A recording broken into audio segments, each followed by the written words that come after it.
Will the card that everybody thinks is dead be able to resurrect itself and bring new life to the game?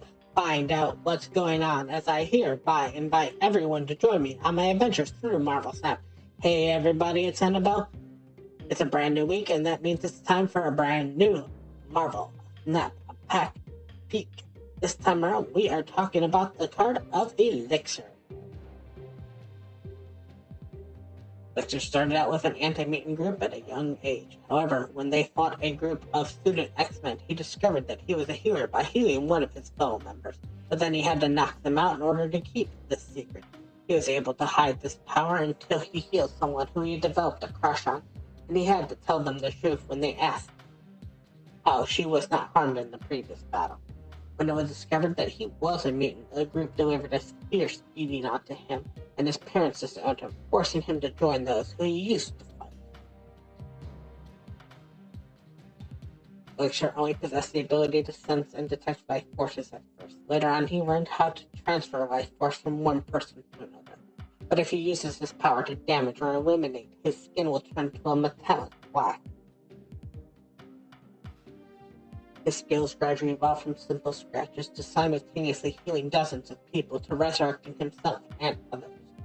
At first, he needed to touch his target in order to heal or harm them, but later on, he improved this skill and learned how to use his powers on several targets at the same time without even touching them. Elixir is capable of controlling the biological structure of his own and others down to the genetic level. He can produce a biomolecular energy that will affect organic material he touches. This allows him to heal physical damage done to his body and the bodies of others, reactivate suppressed human abilities, repair cerebral functions, and alter the composition of his own molecules. He will usually pass out if he pushes himself too far and remain in a coma after doing this. Although he can die, he is able to resurrect himself. Elixir grapples with an overwhelming compulsion to save everyone in the world from everything. They are always putting physical and mental energy towards fixing other people. They constantly believe there is something wrong with everyone. They are known for getting into a position of trying to change the people around them to be more like him, whether this is a romantic partnership, a team member, or a friend. They know it's within their power to heal the body, and eventually they feel frustrated and guilty when that is all they can fix. Elixir is a mutant with the ability to bring people back from the dead. He can manipulate the structure of organic material within his vicinity, which he uses mainly to heal wounds and damage, including that of his own body. In addition to the healing of his body, he is capable of boosting and restoring mutant abilities, even if it was due to a loss. He can also use his powers to harm others as well. He can cause different types of illness, from a slight pill to a massive swelling and organ failure, and possesses a form of death touch that he can swiftly use to eliminate anyone. Elixir is known for his ability of biological manipulation, which allows him to restore life, but can wear him out, causing him to collapse. This is represented in Marvel Snap as he will resort a life of one thing that went down just last turn, but he cannot do any more, as this will cause his body to collapse. So in Marvel Snap, what this card does, it is an on reveal. That is a 2/3. It has the ability of on reveal. It will revive one of your cards that was destroyed last turn to this location. So Marvel Snap, unfortunately this card falls into a 1-star. I have been trying to think of some way, some hope that this card would do anything better than a 1-star. And I'm going to be on the same page with a lot of people that says that this is a 1-star card. Now, is there some kind of weird deck you might be able to make with this? Sure. So let's look at this card just as a start. If, for whatever reason, you can't play this card the turn after something died, you're basically playing a shocker. Not even a high evolutionary shocker, just a regular shocker. So it's a 2-3 straight off the bat. Secondly, it's got to fight with locations and cards that fall down onto also, like Iron Patriot. So if you're going on turn 2 and you want to play a card that gives you a chance of winning something, would you rather play the Elixir or would you rather play something like an Iron Patriot? One of the other problems that it has is even though it's not quite an activate card, it might as well be an activate card. Because you can't really play this on turn 6. Well, you can play this on turn 6. It will only resurrect something on turn 5, so you can't use it as that change, that quick little sneaky play on turn 6 as kind of a tech card. So even though it's not really an activate, you have to be careful about what you're playing on and when you're playing this card, because while it does work on turn 6, it doesn't really work on turn 6. It works on only something that died on turn 5. So let's say, for example, that you're trying to do something like Doctor Strange, and you want to even blow up your Doctor Strange with one of your own cards. So let's say you get to turn 5 and you blow up Doctor Strange. And your Doctor Strange is a 2/15, just for example.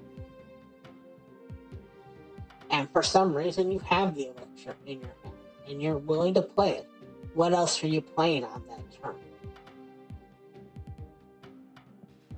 Also, there's kind of a weird problem with this card, where people do still sometimes throw armor in their deck to get rid of destroy stuff, and you have to destroy your own card in order for you to get hope out of, or any use out of this card. Another problem that you have with this card is the problem that if somebody knows where you're going to play this card, Cosmo still does exist. Cosmo is still played, and because this is an on reveal, they fear that you're going to do this, they'll just play the Cosmo into the lane that they think you're going to play the Elixir in. One of the biggest problems is that the card that this is supposed to help with or help against, depending on how you want to view it, is Shang-Chi. The thing with Shang-Chi is unless you are playing a bot or someone who really doesn't know how to play Shang-Chi, Shang-Chi is coming down on 6, which means that this card doesn't get you the use that you're hoping for. It works the same way like Phoenix Force, so do be careful about how stuff goes into the death pool and what's actually considered in the death pool. And that's also one of the problems that I have with this card. If you're going to destroy one card and you're hoping to destroy one card and bring it back at the very last second with an on-reveal effect,